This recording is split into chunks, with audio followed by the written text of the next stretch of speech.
Voici l'interface de notre solution SD-WAN. On retrouve tout d'abord notre box ainsi que les différents liens connectés. Ici, j'ai une fibre, un lien 4G et une ADSL. Et sur chacun des liens, un peu de détails sur les débits descendants et montants actuels et maximum constatés, ainsi que les performances en termes de latence, gig et perte de paquets pour chacun des liens. L'onglet le plus important est l'onglet Services. C'est l'onglet dans lequel je vais retrouver vraiment le pilotage de mes services et la répartition de mes services sur mes différents liens. Ici, par exemple, sur le service Teams, j'ai décidé que mon service Teams était réparti sur mon lien fibre et mon lien ADSL en tant qu'actif, c'est-à-dire que les sessions vont être partagées sur ces deux liens-là en fonction évidemment de leur bande passante, et qu'en cas de problème sur l'un de ces deux liens, le service Teams basculera sur mon lien 4G. Si je veux changer ça, il me suffit de sélectionner ici, de passer mon ADSL en backup par exemple pour mon service Teams, et la configuration est prise automatiquement. Pour ajouter un service, il me suffit de cliquer sur « Ajouter des services ». J'accède alors à la bibliothèque des services préconfigurés par C1, avec la liste des services les plus standards du marché. Vous allez certainement en reconnaître quelques-uns. Et par exemple, ici, j'ai envie de piloter le service Windows Update. Il me suffit donc de le sélectionner, de cliquer sur « Ajouter ». Et mon service Windows Update vient s'ajouter à la liste de mes services pilotés, par défaut en mode actif-actif sur les trois liens, de manière à ce qu'il fonctionne instantanément.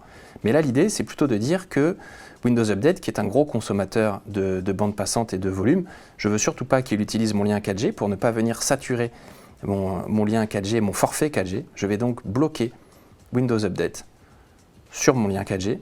De cette manière, toutes les mises à jour Windows qui vont s'effectuer, quel que soit l'état de ma fibre ou de mon ADSL, ne transiteront jamais sur mon lien 4G et ne viendront pas saturer mon forfait.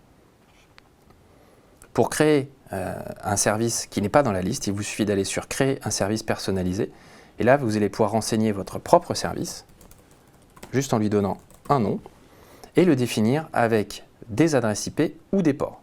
Ici, pour l'exemple, je vais me contenter d'une adresse IP.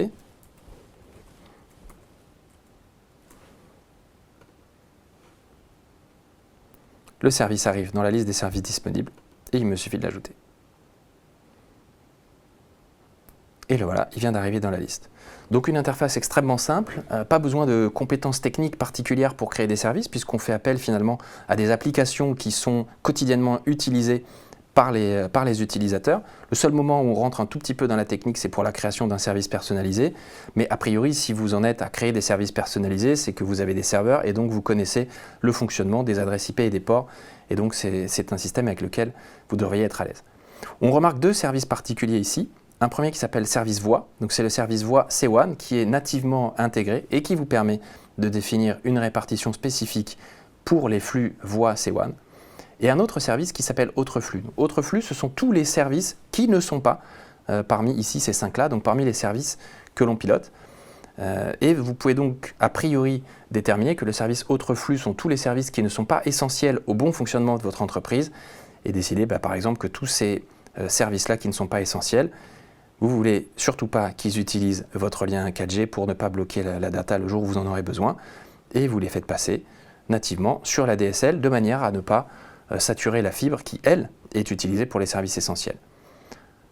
Un autre avantage de ce service Autre flux, c'est qu'il vous liste l'ensemble des flux, l'ensemble des applications, connues ou pas connues, qui ont transité. Ce qui vous permet d'améliorer et d'optimiser au fil du temps la répartition de vos services. Par exemple, ici, on voit il y a certaines adresses IP qu'on ne peut pas identifier, qu'on ne peut pas matcher, mais vous pourrez les retrouver par ailleurs. A priori, si c'est un service important utilisé dans votre entreprise, vous devriez réussir à le raccrocher assez facilement à des applicatifs connus.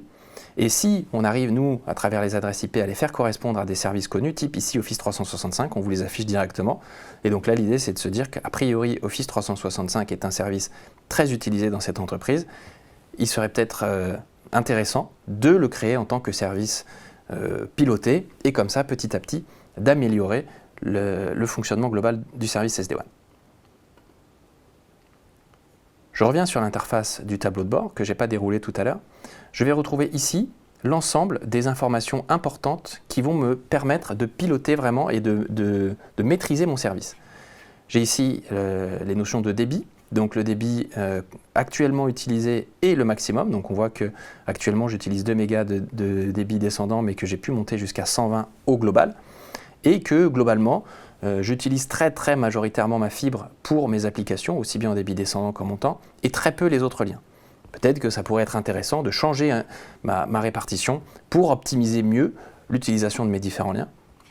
J'ai également la consommation en bande passante sur la box, sur différents intervalles de temps, et la consommation de chacun des services pour m'assurer de leur correspondance. Et je vois par exemple qu'ici, Autre flux est un service qui consomme beaucoup, donc on revient à ce que l'on disait tout à l'heure, peut-être qu'il serait intéressant d'aller voir un peu plus en détail dans cet autre flux, voir si je peux encore optimiser le fonctionnement de mon réseau. Et j'ai ensuite une vue sur les différentes déconnexions et anomalies que mes liens ont pu rencontrer dans le temps, ou s'il y en a une actuellement en cours.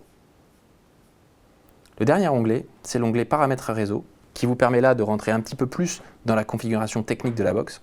On va retrouver les adresses IP WAN de nos différents liens, la configuration de la passerelle par défaut, le Wi-Fi, puisque la box est Wi-Fi en 2 Go 4, et ensuite la configuration DHCP